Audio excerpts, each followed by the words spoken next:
जय जय स्वामी समर्थ. श्री स्वामी समर्थ. नमस्कार प्रेमळ भक्तांनो. बाळा, तू पाहत असलेलं प्रत्येक स्वप्न पूर्ण होणार आहे. लवकरच तुझ्या जीवनात एक मोठा चमत्कार घडणार आहे. घाबरू नको. देवाची शक्ती सदैव तुझं रक्षण करत आहे. तू बघत असलेला प्रत्येक स्वप्न आता लवकरच पूर्ण होणार आहे. तुझ्या मनात असणारी कितीही मोठी इच्छा असू दे, लवकरच परमेश्वर ती इच्छा देखील पूर्ण करतील. फक्त तू तुझं मन चांगलं ठेव. प्रयत्न करत राहा, कष्ट करत राहा. कारण जोपर्यंत आपण स्वतः प्रयत्न आणि कष्ट करत नाही, तोपर्यंत आपण जीवनात कधीच काही कमावू शकत नाही.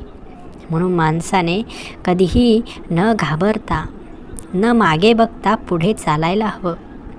जीवनाचं ओझं स्वतःलाच ओढायचं आहे, लक्षात ठेवा. म्हणून कुणावरही अवलंबून राहू नका. परमेश्वर म्हणतात, बाळा, तुझ्या प्रत्येक प्रयत्नाला मी यश देईल, परंतु तू प्रयत्न कर तरी. तुझं प्रत्येक स्वप्न मी पूर्ण करीन, परंतु तू पहिले स्वप्न बघ, कष्ट कर, मग ते पूर्ण होईल. म्हणून जे काही करायचं आहे ते स्वतःला करायचं आहे. परमेश्वर आपल्याला बळ देणार आहेत, ते बळाचा उपयोग आपल्याला करायचा आहे. माणसाने जीवनात नेहमी चांगलं वागावं. चांगलं वागलं की चांगलंच होतं. कधीच वाईटाचा मार्ग निवडायचा नाही. माणसाने ज्या वेळेस जीवनात जन्म घेतला त्याच वेळेस त्याचं भविष्य लिहिलं गेलं, परंतु आपलं कर्मच आपलं भविष्य सुधारू शकतं. गरीब घरात जन्म झाला म्हणजे काही आपण चुकी केली नाही, परंतु त्याच गरीब घरात आपल्याला सुख, शांतता आणि समाधान मिळत असेल तर आपल्या एवढा सर्वात श्रीमंत माणूस दुसरा कोणी नाही. म्हणून जीवनात गरीब जन्माला आलो म्हणून लाजू नका. तुमचीही परिस्थिती सुधारेल. तुमच्याही जीवनात चमत्कार होईल. तुम्हालाही सुख समृद्धी मिळेल. घाबरू नका. माणूस हा पैशाने नाही तर मनाने श्रीमंत असावा. ज्याच्या मनात प्रेम आहे तो सर्वात श्रीमंत माणूस आहे.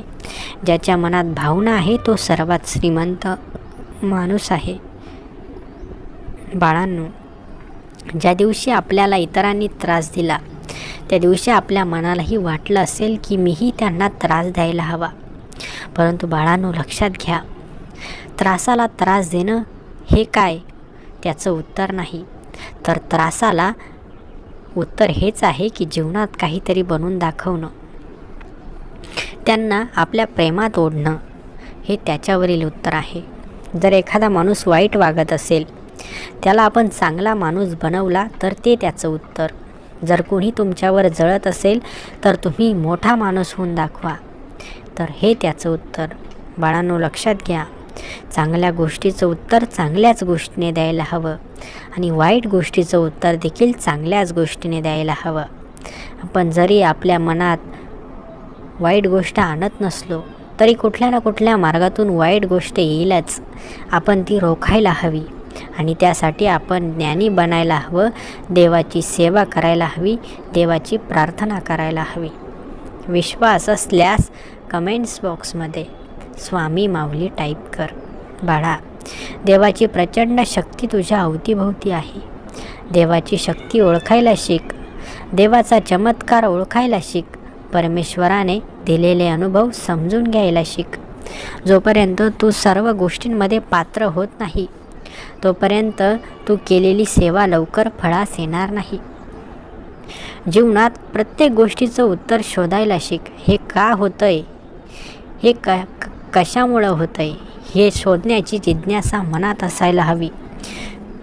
म्हणून बाळांनो, लक्षात घ्या, परमेश्वर जे सांगताय ते चांगलंच सांगताय.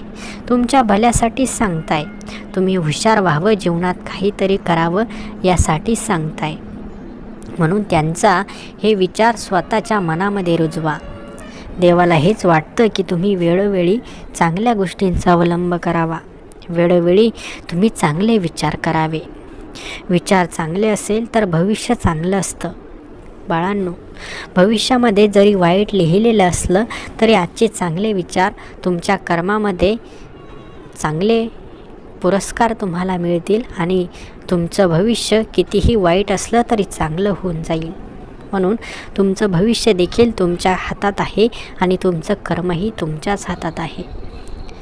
आजचा हा सुंदर व्हिडिओ तुम्हाला आवडला असेल तर व्हिडिओला लगेच लाईक करा आणि असेच सुंदर व्हिडिओ दररोज बघण्यासाठी आपल्या या भक्तिमय चॅनलला देखील लगेच सबस्क्राईब करून ठेवा. श्री स्वामी समर्थ. जय जय स्वामी समर्थ. धन्यवाद.